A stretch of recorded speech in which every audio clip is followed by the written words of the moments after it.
let me say that, first of all, as part of this Ideas Festival, this is what I consider to be an essential session. And I called Melody and Eric and I said, would you have this conversation about poverty and inequality and how the arts relate and how the arts can be of more service and more contribution, not simply by entertaining, but as Elliot said, about how they become part of the fabric of progress, about the access issue that everyone has the right to participate in, everyone has the right to have benefits from the arts. But life is not as simple as that. We live in a time, and we'll talk about, of great inequality, perhaps unprecedented inequality, and how that plays into this conversation is, it's a unique part of this citizen artist track, looking at the rights of all citizens of the world to benefit from the arts and partake. I would also say that we just had a funny moment where we spoke for a little while this morning. I said, God, I wish we could just continue that, have that conversation. And Melody said, yeah, well, just if some people sneak in and listen, that's fine. I said, exactly. And it occurred to me immediately that that is an ideal state. That is what I wanted to have as a conversation. It's Jerome Robbins' ideal rehearsal, the great choreographer of great ballets like Dance as a Gathering, Afternoon of Fawn, to musicals like West Side Story. What Jerry used to say to us was, dance like nobody's watching. That's the ideal. He didn't want to see everybody selling it and performing it. He wanted to, that dream was that we are just having this conversation and they happen. So that's what we're going to try and do. And we'll try and bring you in at the end a little bit. So first of all, I just want to say it's an honor. Both of you have just, you rock my world. I'm so impressed by the work you do. And it's essential that we have these conversations so that the arts side of the equation can be integrated. Melody, you and I have done some work in your role as Domestic Policy Council Chair, and I was on the President's Committee for Arts and Humanities. We developed a program called Turnaround Arts. And I immediately knew that you understood the essential values, but not from a isn't it gorgeous point of view, but from what the utility was. And, so maybe we start there. In terms of this question, arts inequality and truly rich society, what is it that the arts have to offer in your mind when you look at the overall graphic of this country? In that metric of, you know, second Gilded Age type thing like Jim Fowles was talking about, of this inequality factor. What do you think when you consider it? Well, I think, well, first of all, thank you all for being here and thank you for asking me to participate and to participate with Eric. I think that of the arts in two ways. I think of the arts as both a mirror, and I think of the arts as a hammer or a spade, as a work tool. As a mirror because it reflects back to us what is happening around the country in different pockets of our community and places that we may never get to see. I mean, we all lead incredibly busy lives. You know, you go from home, you go to work or volunteering or school, to picking up your kids to the grocery store, back home, time with your friends and family. And they're parts of the world, parts of our society that we never see. And the arts can provide us a wonderful lens into those communities and what people are feeling, particularly as we talk about poverty and as we talk about inequality. I also think, and I use the phrase a hammer or a spade, because I think of the arts as a work tool that can help us to engage when they are appropriately and necessarily integrated into the work we do. I think too often the arts get pushed off into a corner and we don't integrate them as we think about economic development, as we think about education, as we think about revitalizing our communities. And that's one of the reasons when we did our work together that it was so important, and the First Lady and the President recognized the importance of the arts as an East Wing issue. But we also, in the Domestic Policy Council, wanted to make sure that it was part of a West Wing issue and to marry the policy and the performance and bringing the American people into the White House to engage with, in this case, American artists. And we wanted to weave those two things together. So the mirror and the hammer. Interesting. And then, and Eric, you've had multiple lives, from working in the Clinton White House to Real Networks to incredible activities on behalf of citizenship in general. And in our conversations, we talked about what that even means, essentially, and also particularly about the reciprocal quality of citizenship. And how do you feel, in your experience, the arts relate to that in general terms, or what do you think? Well, first of all, again, thank you and Aspen Institute for having us here. This is really so exciting, a conversation to begin here. And I think Melody put it very well in describing the arts as both this mirror and this hammer. The idea that you're alluding to, Damien, of the reciprocal nature of art and citizenship, I think it can be boiled down to a very simple precept, which is that whether you're talking about politics or you're talking about our lives as art makers or art consumers, true self-interest is mutual interest. True self-interest is mutual interest. And this is a story that we've got to start wrapping our minds around and telling ethically, creatively, politically, in all these different ways. And what that precept really embodies is this idea that the arts are not a nice thing that are put to the side and get a charity box and we pat their head and then we say, that's great, we've done the arts and that's a nice thing. The arts are as much an engine, a seedbed. The arts are the secret sauce for what makes a good and a just society.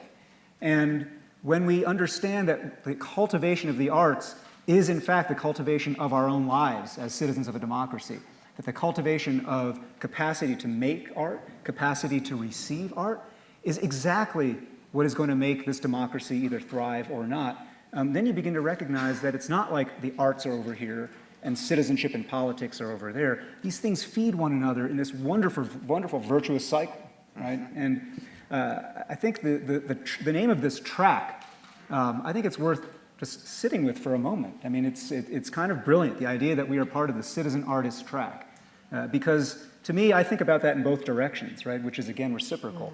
Citizens, certainly artists as citizens, and Damien, you embody that incredibly, as a performer, as a creator, as somebody who is taking your art into civic life in 100 different ways, right? But also the other direction, citizen as artist, that simply to show up and participate in the life of a community, in how you make a neighborhood better, in how you engage in politics, whether it's at the level of East and West Wing or East and West, Palo Alto or whatever it might be, that you are being an artist. You are applying habits of mind of empathy. You're applying habits of mind of creative problem solving.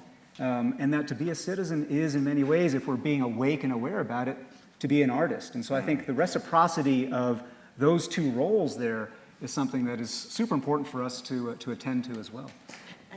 This goes back to the conversation we were having this morning, and I was thinking more about it. We were talking a little bit about music, and I immediately latched on. I love all kinds of music. My name is Melody. I love all kinds of music. It's not by accident. The name does shape one. Yeah, yes, my mother and father had a goal. And I immediately jumped to Marvin Gaye. But I started thinking about both ends of that after our conversation, and both this role as artists, as citizen, and citizen as artists. So you think about, I was thinking, and it popped to mind, Billie Holiday, 1939, Strange Fruit. And the lyrics to that music were all about lynching in America and the prevalence of it and the pain in the community and drawing attention to it at the same time as there were efforts underway to start to put new laws and policies in place to change it. That music lives on, and it's very powerful.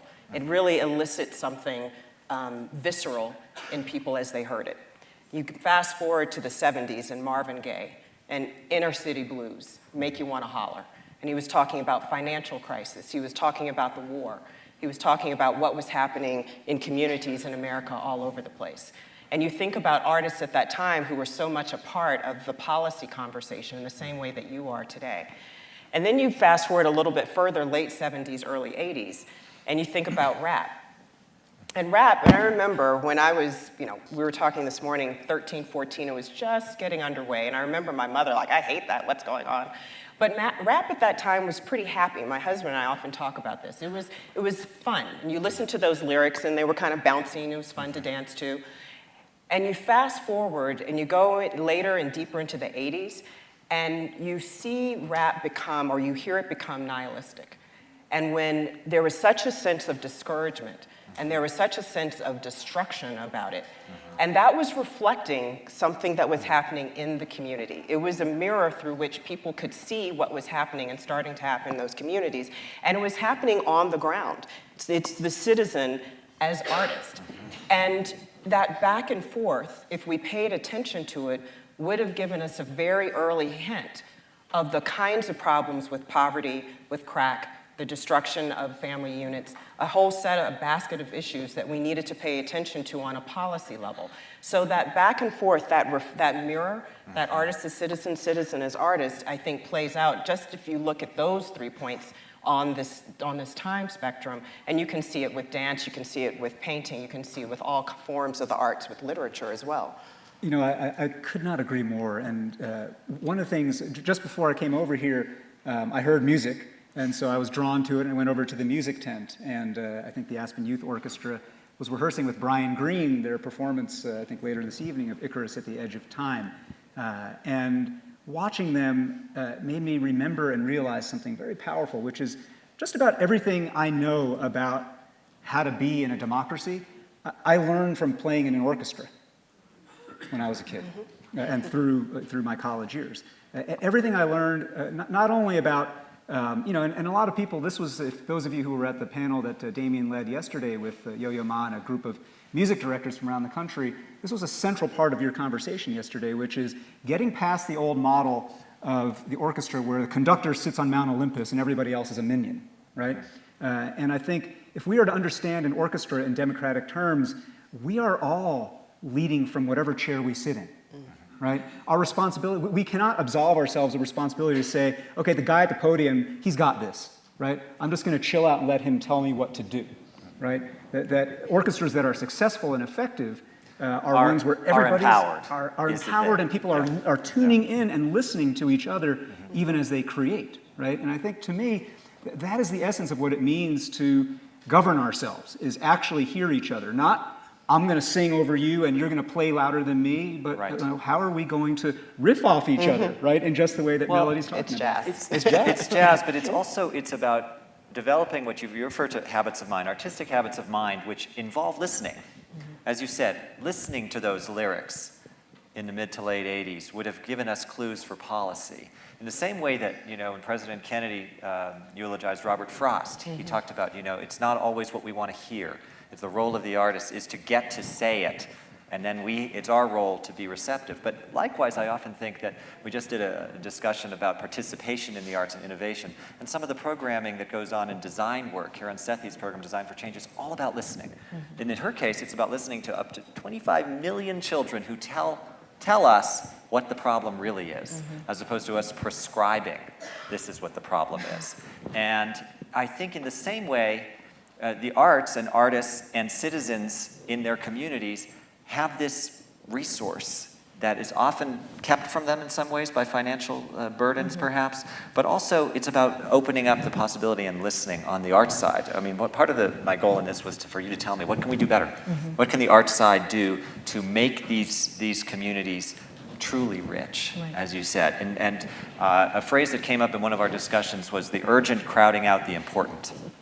And when you think, you and I spoke about this, that if in a community you are literally trying to get to the next day because of financial issues or, you know, community strife, whether it's, you know, violence or all the scourges of society, how do the arts actually, how can they be, you know, play that meaningful role that I think we all sense, believe in, know? And I think perhaps the key is a word you used a minute ago, which is participation.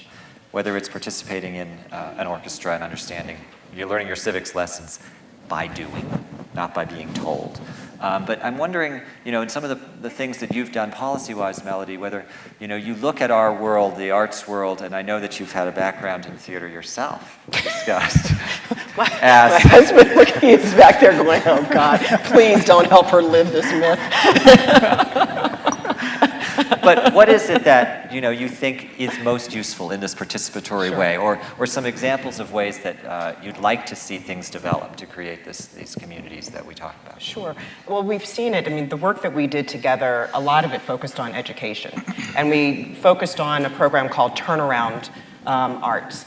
As we were confronting the dropout problem in our schools, as we were looking at the poorest performing schools in the country, the importance of the arts in those schools. So again, not just arts on the margin, but arts integration, which is something very, very different.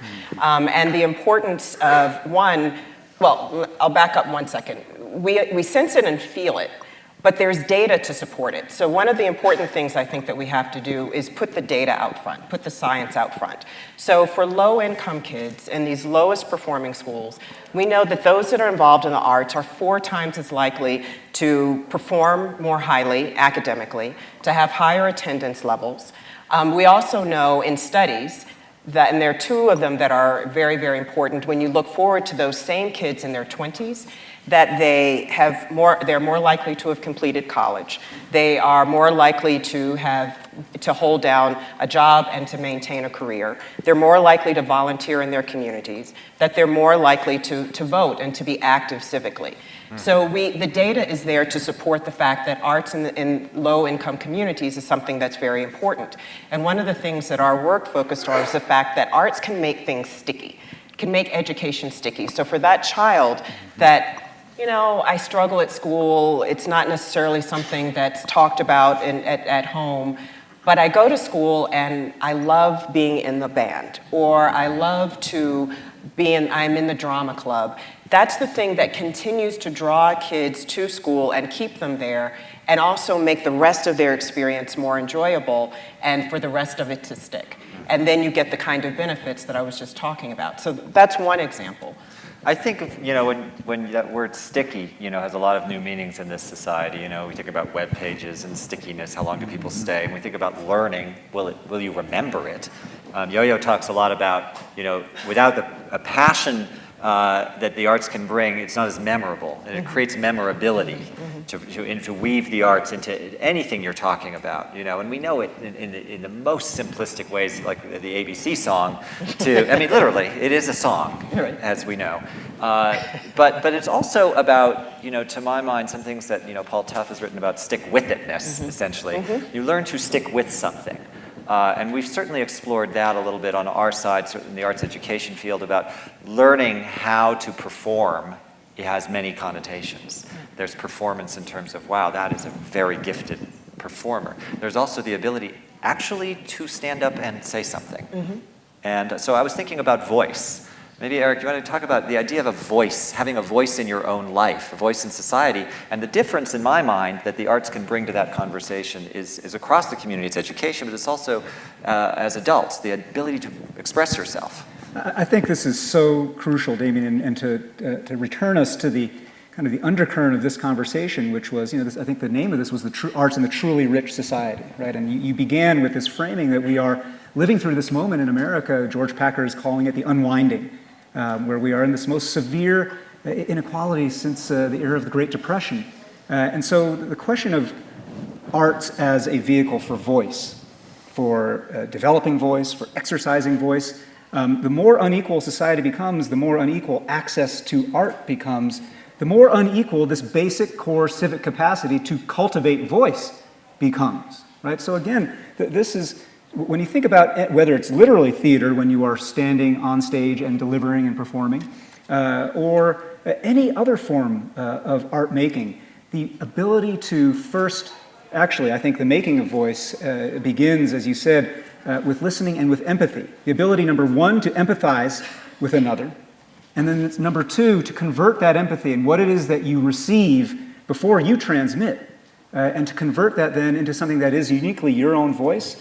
We're not born knowing how to do that, right? And those of us who are able to be at a place like this, we've had a lifetime of experiences, some formal, most informal, where we have learned these skills and these aptitudes. And I think for us, one of the concerns that we have to have about arts is that, again, the best way to close the opportunity gap in this country, the best way to help create brighter prospects for the opportunity youth that Melody and her project work on here at Aspen, is to ensure that, to the widest extent possible, young people who do not have material privilege and material opportunity get the opportunity through art to learn to express and articulate their voice. And I think that is, voice and empathy are, I'm not sure you can reduce and boil down democracy to voice and empathy. You take those things out and you are left with a bunch of functional procedural things, right? And when only a subset of our society is really getting good at practicing voice and empathy and really getting exposure, then the question that is framing part of this Ideas Festival, are we more pluribus than unum? Are we more pluribus than unum, right? And art is the only thing that's going to help stitch together that pluribus in durable, deep, kind of heart-level ways. And even before this panel began, some of us were sitting and talking about the economy, what's needed, slow recovery, but slow recovery.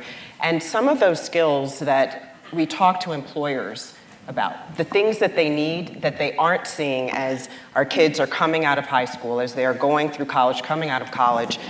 We talk about voice, but we also talk about the analytic skills, communication skills, discipline, the ability to work collaboratively and to work in groups. So much of that is learned through the arts. You were talking about orchestra and band. I had the exact same experience. We were talking about my erstwhile taking my theater classes, as I was working on the Hill, as I was, an executive vice president for policy at the Center for American Progress, and whereas I don't have talent there, what I learned and the joy that I had in doing that used a part of my brain that then when I would go back to my desk in Senator Kennedy's office, when I go back to my desk at CAP, literally I would see problems differently. I could often find and access answers and solutions to problems in a different way that I absolutely connect to those other experiences that I was having. This is so, we have to stay with this point for a minute, because I think this is so important. What you're talking about is transfer of an analogy, right? You experienced thing here and in A, which was acting classes, right? And you were able, by analogy, to transfer it to how you were going to deal with situations on the Hill, at CAP, at the White House, and so forth. And this ability to transfer from one realm to another is primary artistic skill. Is a primary artistic skill, and it is a primary democratic skill. But from our side, the arts world in the 21st century, here, now, is adjusting to the reality that it's not enough simply to be a great artist either. In this world, we actually do need to participate, and that's what citizen artistry is all about from that side. It's about how one actually is a full participant as an artist or as a citizen. And what I want to add to what Eric, what you were saying, is that when I listen to you, all I can think is it's about long term. Who do we want to be when we grow up? Yeah. What are we trying to create here? And again, it's about the urgent crowding out the important in some ways, because there are economic crisis issues. There are all kinds of things that we deal with on a minute, hour, daily, weekly basis that are imminent threats, if you will, to well-being. But overall, what is it we're trying to create? It's Howard Gardner. It's truth, beauty, and goodness. What is the long-term thing? And it takes work. And that's the other point I wanted to make, that all of this sounds nice in some ways, but it's actually about work. I mean, you said you weren't so great at theater. Well, maybe we'll have an opportunity to work on this and see. But I bet you work pretty hard. In the end, you have to. It's not nice. When we talk about an artistic classroom experience, I don't think of it as it's going to be really nice for the kids.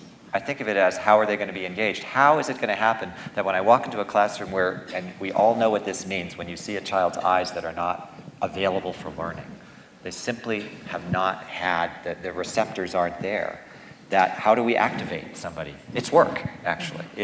Anybody saw Pierre Dulaine's movie last night? He's working to create peace, essentially, between children through the arts, and it's hard for them, and it's we all like to think, oh, it's so inspiring, but there are hard truths in Billie Holiday's music, and that's work as well, how we grapple with it. So maybe we should look a little bit at the hard parts of this, which are, when we think about activating, an impoverished community through the arts, what's in the way? What's in the way of it? Is it just finance, or is there more to it? Is it focus, finance? What do you think, Melody? If I came to you and I said, I want to do all these things. Right. Well, I think finance is definitely a significant issue, because people are using the phrase, the urgent getting in the way. And people don't correlate and don't see how those things are woven together. So I think that's one issue. I think also we tend to operate in silos. That's what I think. And, you know, so we've got arts over here, and we've got economic development here, and we have job creation over here, and we rarely think about how those things are integrated. You know, I know Rocco Landesman was here last year, at the former head of the NEA, National Endowment of the Arts, and he created a program, and we worked together on this called Our Town. And I think it was brilliant for several reasons. One, that Rocco walked into that position and everyone said to him, and we've talked about this, you're gonna be defunded or they're gonna cut your funding, no one's gonna pay attention, no one cares, et cetera. And what he did with this amazing background that he has in the arts was recognize that he had to connect that work to the other things that people immediately recognize as the urgent. So job loss, economic revitalization, economic development. Can I jump in for one sec? Please. In that definition of the urgent, Rocco was actually in some ways flouting the arts community. The arts community's urgent was, help us, we're here, you're the National Endowment for the Arts, arts, come on. Right. And Rocco went, I'm thinking a large scale picture is arts and society. Right. Arts and the transportation department. Right. Arts and blank, and that is going to help in the bigger sense. So I'm sure he did the urgent went on, but he went to you and said, I need to do the large picture. Right, and how to connect, and he went to every cabinet secretary. He went to Arnie Duncan at Education. He went to Kathleen at HHS. He went to Ray LaHood at Transportation, on and on and on. And they all got it and loved it and saw the point of collaboration. And he created this program, Our Town, which focuses on economic revitalization and the importance that the arts plays. So he lifted up the data points that say when arts come into a community, other things tend to follow and tend to surround that and create a stronger and more vibrant community and a stronger and more vibrant economic base. So how do we work together? And he went to the philanthropic community, he went to all of those departments and agencies, and as a result created a larger program that is working in every state and the District of Columbia and focusing on those points of intersection. So it is bringing the arts community in. I mean, they're interesting places. They're, you know, urban farms working with artists that are creating sculpture that actually are helping to create renewable energy. I mean, that's the urgent, you know, energy, food, the arts coming together. Also, but it's work too. Right, and it's precisely. And it's answering a need, and it's a solution. Precisely. Yeah. Festivals, thinking about, you know, revenue that comes in off of tourism, taking these programs into schools. It's over and over looking at these elements of people's lives and recognizing that the arts should be, must be integrated, and we can get something bigger and smarter when we do that.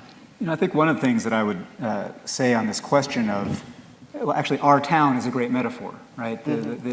Sometimes the conversation about arts and democracy can seem too big at the national level, but if you think about this just in terms of your town, right? I'm from Seattle, and I love my town.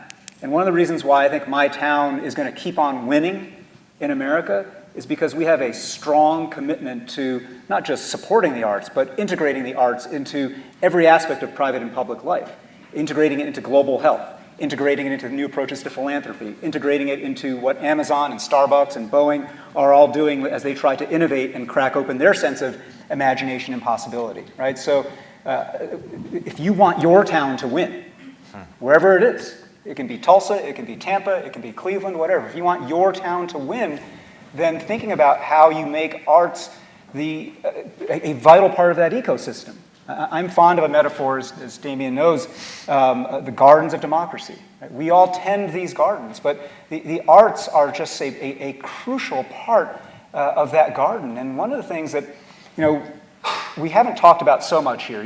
I like your emphasis on this is hard, this is hard work. There's another piece of it too, which is worth talking about, which voice gets to a little bit, but this is about power as well. Art is about power. And you know, almost anywhere in the world where you have truly, you know, incredible totalitarian concentrations of power. You think about the uprisings of the Arab Spring. You think about Tiananmen Square many years ago. You think about, in all of these moments, you think about Occupy Wall Street. In all of these moments, there has been a creative, artistic expression as part of the political expression, right? At any point, and it's no accident that any time you've had a rise of a totalitarian state or ruler in any part of the world, one of the first things they want to get control of is the capacity to make art and make voice, right? And so we don't live in a totalitarian society, but we do live in one where mobility is slowing and opportunity is clumping. And the more it clumps, the more power clumps, the more that the opportunity to decide. I mean, it's great to have in your town a program that's going to do a garden and renewable energy and so on, but something preceded that. And what preceded that was somebody decided that that should be a project, right? And this question of who decides, who gets to decide in the first place, who gets to be in the room to program what we do in local self-government or at the Aspen Ideas Festival is a question that art has everything to do with. The more we infuse young people with the capacities of art, the more power they have to shape what it is that we're all even going to talk about. And I would say shape it in both a short and long-term sense. I mean, I think that can't lose sight of that idea that the arts breed perspective. There's the endless perspective. We did a program, the arts program with the Public Theater a week ago in New York on Shakespeare and money. Shakespeare's speeches referencing money and morals, and Michael Sandel did a town hall discussion about it. And out of that, of course, Michael's emphasis is very much that we've become, from a market economy, that has spread to be a market society, which takes over everything. All the choices, as you say, the decisions, the decider, how that happens is all based in market society. This is the thing, actually, that binds thinking about art with thinking about citizenship. This fact of market imperialism, right? That everything, that we think of ourselves first now as consumers rather than as citizens. And the more you have that, the more that market thinking, cost-benefit analysis, so on and so forth, kind of infects the way you think about everything else, whether it's art or democracy, the more you forget that, no. Civic life and artistic life are meant to stand on their own terms that are equal with... Not market terms. Not market terms, yeah. Right? I mean, I would, it's a thought experiment worth doing to think about what would cultural imperialism look like if you were to measure the worth of the Fortune 100 by their cultural and artistic contribution, right? If you were to measure the programs of government policies by how much they open up people's capacities for imagination and creativity, we'll never be there, but it's a thought experiment to make you realize all the implicit, unwitting ways in which this market way of thinking and valuing things infects all conversations. And I think citizen artistry is about saying, here's a domain that is meant to be exempt from that, and here's a domain that, because it's exempt from that, allows us actually to be a republic and not just a giant agglomeration of consumers. I think that when you talk about who makes those decisions and how those programs get started, this is where responsibility can be shared. It's not just government, obviously. It's a partnership with citizenry, with society, with arts groups. So when I think about that, I think about, okay, I produce and direct a number of arts ventures, and my version of what an arts organization does in this day and age includes that piece. And that is an increasing reality that is about survival, it's about power and reciprocal for arts organizations, but that has to be recognized as a given in a sense, that it's the way Bob Steele said to me one day, it's like the way you're talking is the way you talk about technology. It used to be on the side, something we did, and now if you're not using technology, you're just a complete loser. You're not doing whatever it is you're doing. You're just not doing it. And he said that's what the arts are in the Bloomberg administration. He says no matter what I'm doing on economic development, I have Patty Harris telling me, where are the arts? Because you're not doing it fully, you're not engaging. And the other word, I wanted to bring up, my wife Heather just said to me, you should talk about social contagion. Now, I'm sure when you talk about domestic policy, you talk about urbanization and the sheer numbers of people in cities. And I listened to Jeffrey West talking last year about the exponential theory of when you put more people together, what happens. It's not just linear. If you have 100,000 people and there's 7% rate of something, if you have 200,000 people, it's still 7%. No, 200,000 people, it goes up because of social contagion. And the arts are primary vehicles for social contagion. When we look at cities growing and urbanization, not just in America but around the world, I think that there's something here that we have to think about, the galvanizing effect of the arts to create the kind of society we want. No, sure, absolutely. I mean, we've been talking about it throughout the way that literature and dance and music have propelled movements, that they have provided a narrative and a common voice that people can relate to. And also interesting, I think now, there used to be people would talk about black radio, and they would talk, there was this segmentation of music. And now when you listen and you look and see who's listening to what, you recognize that it crisscrosses, economic lines, it crisscrosses race and ethnic lines.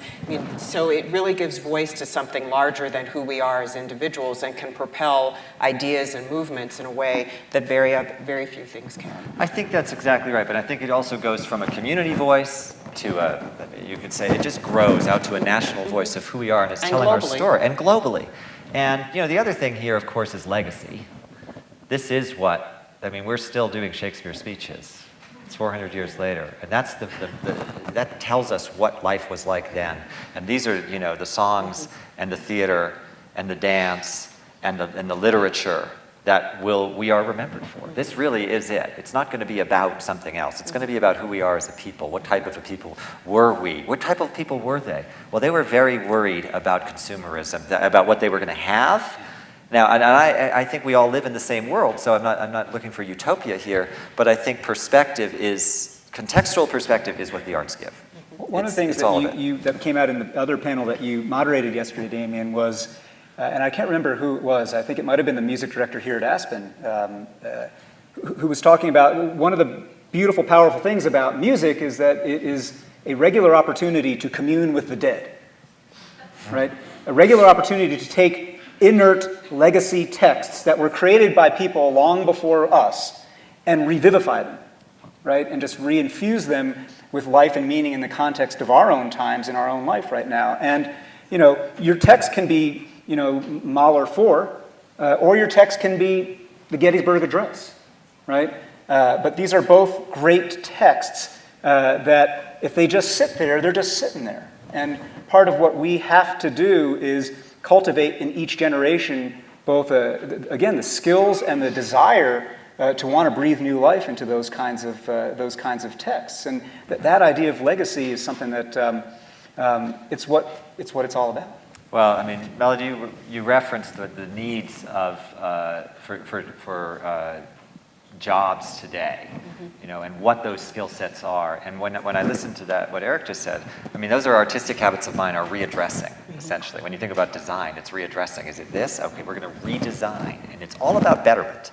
And those are skills that get developed or not. Or it's simply you're complacent and you live with what you have. And in the society, I think that we all want to live in, and we all want to project forward, is all about betterment in that sense. And what better tool than these artistic habits of mind? Right. And again, not about making the greatest artist. That's a byproduct of introducing, everybody having that artistic access. When you think about small children, they talk about phonological skills. Introduction to the arts early, but those skills are the same ones that often lead to early reading skills. And so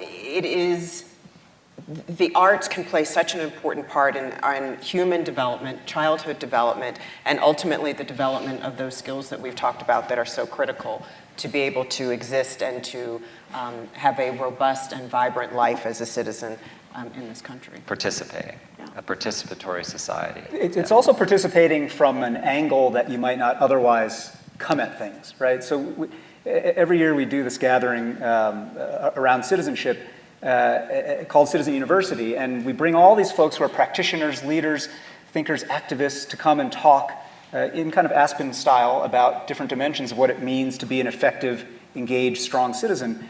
But oftentimes the most sticky part of that gathering is when we bring in, so last year, for instance, we brought in Elevator Repair Service, this experimental theater company in New York that's famous for having taken the full text of The Great Gatsby and reenacted it, kind of word for word in this, it sounds like it would be a death march, but it's actually incredibly arresting because of the creative, unusual way in which they've taken this text and sort of perform and embody it. And so they took that methodology and they applied it to a Supreme Court case, to an oral argument in a famous Supreme Court case about obscenity and strip clubs and all this stuff. And they had a group of actors that are playing the justices of the Supreme Court and just literally performing the transcript of the oral argument and bringing it back to life. And now, if you were just to turn on C-SPAN and watch something, a state Supreme Court oral argument, you would, within half a second, turn the channel. But there was something strangely compelling and arresting about seeing this performed in this unusual sideways way, right? And I think again,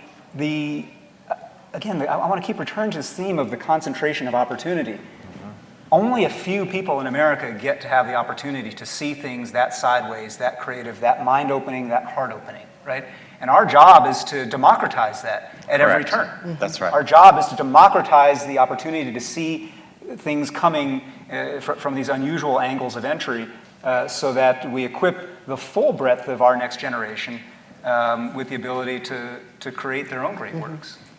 Innovation. Yeah. I think on that note, our job is to let all voices be heard in all places in society, including in this room. So we're going to go to some question and answers in a moment. So I think there's some microphones in the room. I want to just say one last thing before that, which is that, the charge of this is to make all these nice ideas happen, which is the hard thing. And that, from my point of view, that's what Citizen Artists and Citizen Artist Track is all about, is that every single person, whether it's Eric, Melody, or myself, or all of you in this room, have a place in this. It's not, you all have a place in making a better society, and these are tools we're discussing, essentially. If you're on the board of an arts organization saying, I love what you're doing, but how does that relate to the curriculums in that neighborhood? I love this, but how can I do that? If you're on the Chamber of Commerce and you think, we have a great thing here, wow, I bet the arts could actually make this socially contagious, that people want to be a part of this thing, that they know about it, they come here and do it. That's a large part of our conversations about how we relate. But on everybody's plate is the task of saying, how can we make this betterment happen? And we all do have a role in it, I think. So with that said, please, we'll start right here. Damien, I just want to follow up on what you just said, because I'm going to feedback these wonderful, and first off, let me say, my name is Robert Lerma. I'm a patron of the arts. I serve on a museum board.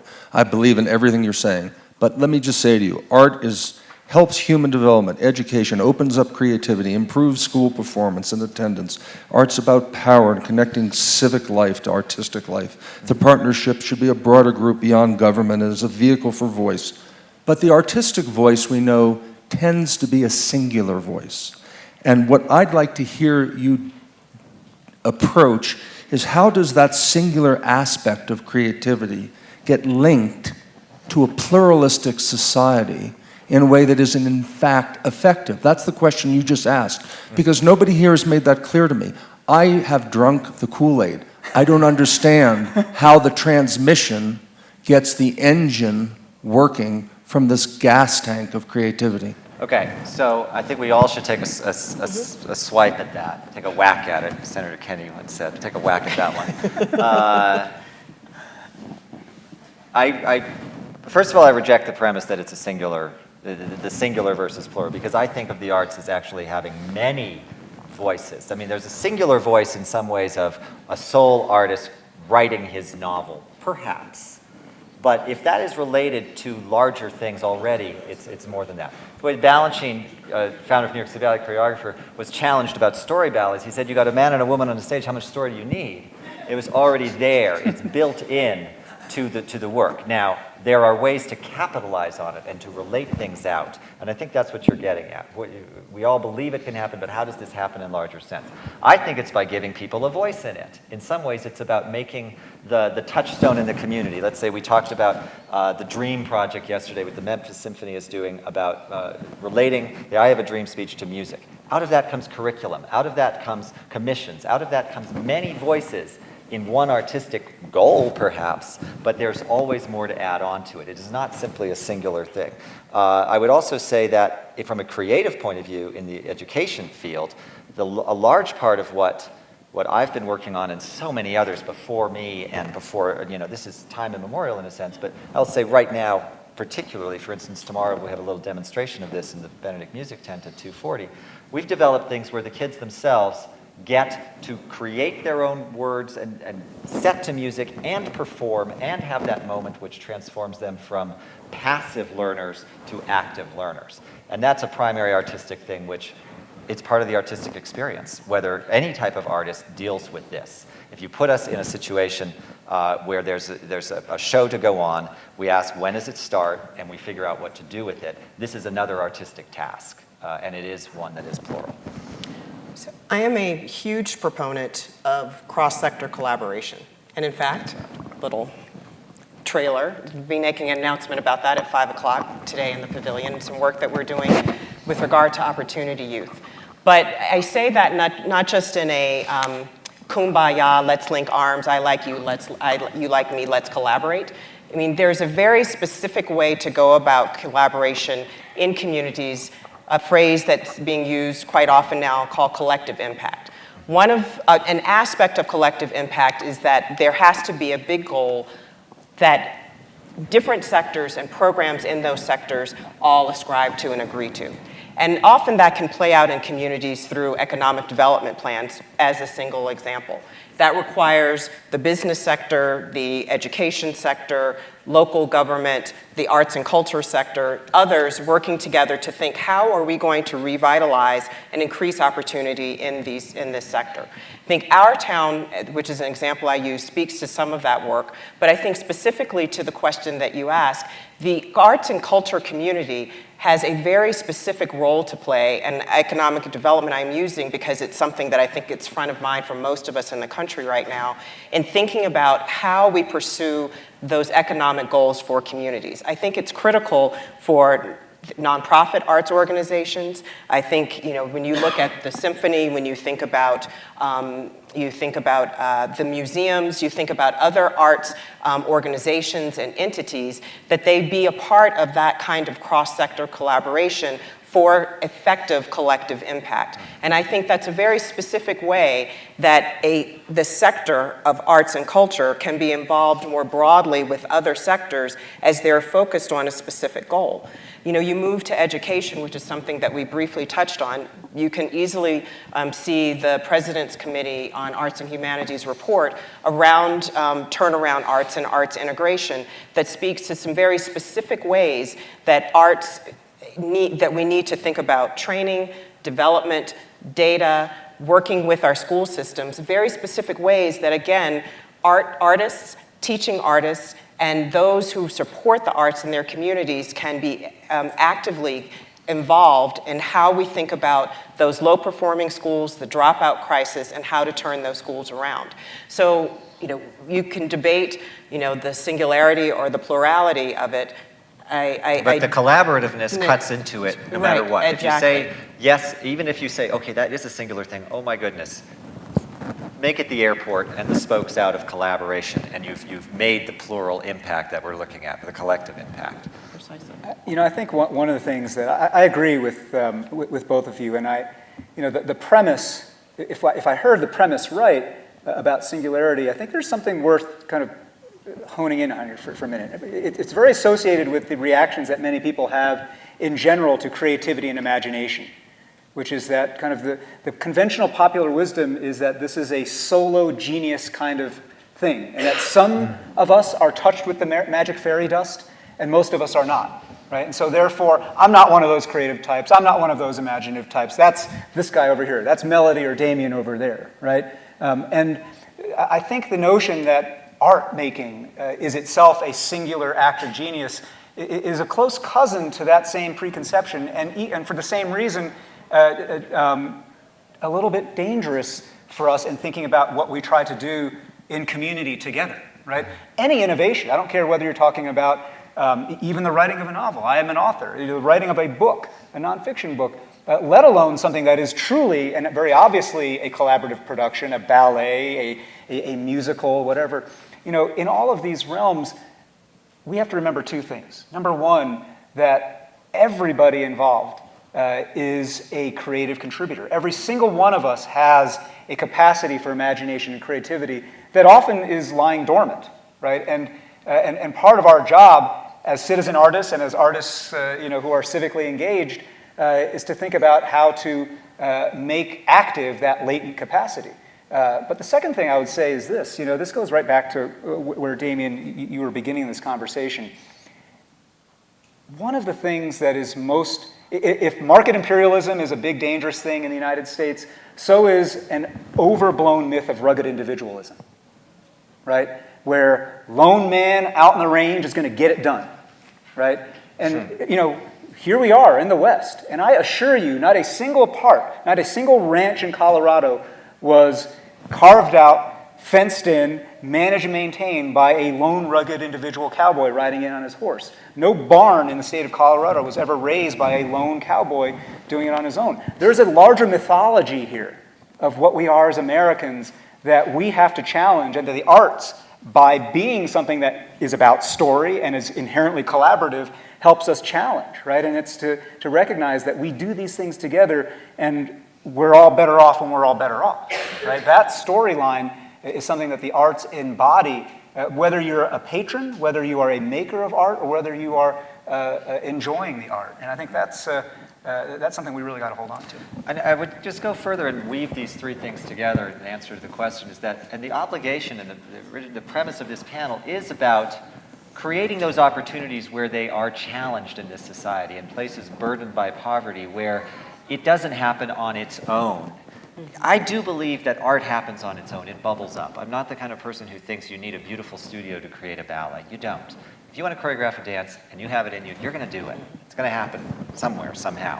But if you're in a situation, if you're in a community that doesn't have the kind of teachers in schools that can illuminate an artistic experience for a child, and that just doesn't happen for you.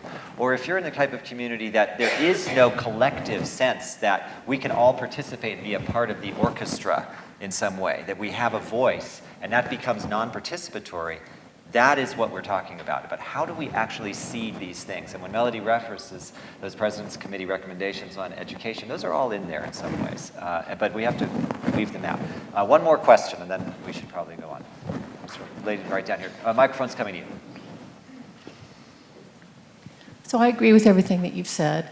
And we understand that arts is a form of communication. And different political leaders like Senator Fulbright has shown us that this is a very important aspect of peacemaking, and that one culture understands another through the arts. And this allows a world to be at peace because people understand people to people, and it's not a government to government relationship. How come the United States doesn't have a Department of Arts and Culture, as other countries do throughout the world?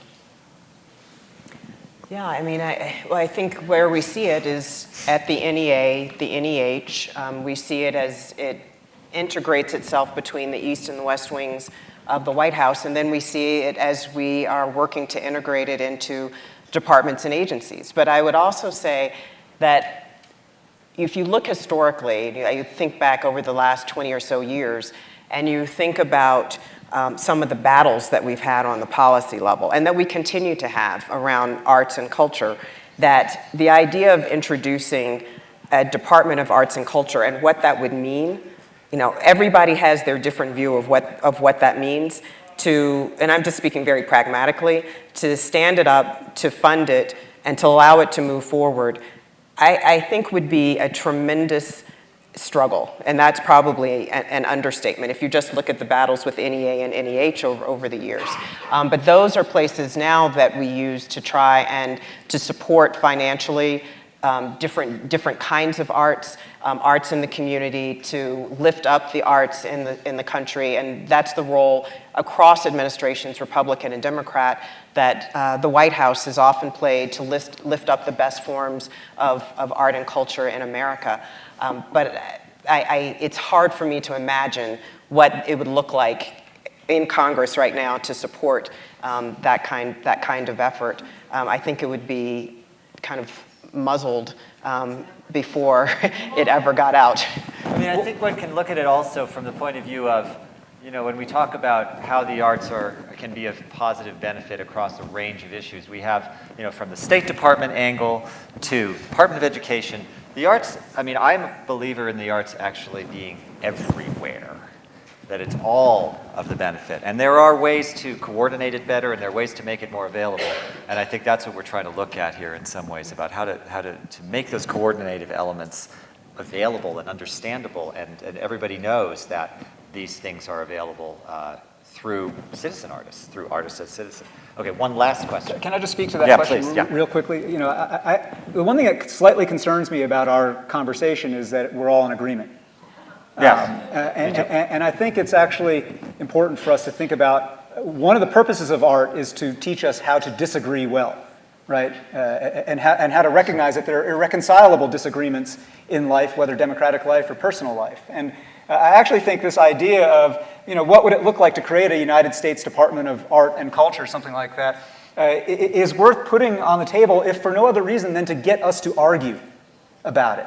And to have that be the object that forces us to argue about federal control versus local, you know, self-governance. To have that be the object that makes us argue about centralized dictation of what constitutes art versus bottom-up filtering up, right? Like, let's have that argument, right? I think, if we were to spend the next hour here just arguing about that, I bet we wouldn't have as much consensus. There'd be a lot of like, I don't want to do that, or oh, we got to totally do that, right? And that's the stuff that art can help us get to, is recognizing that here's a thing sitting here, and you're going to see it totally different from me, right? And we're going to talk about that, and we're going to argue about that. And I think the more we can pass that skill and mindset on to other people, the more we're going to be doing our job as citizen artists.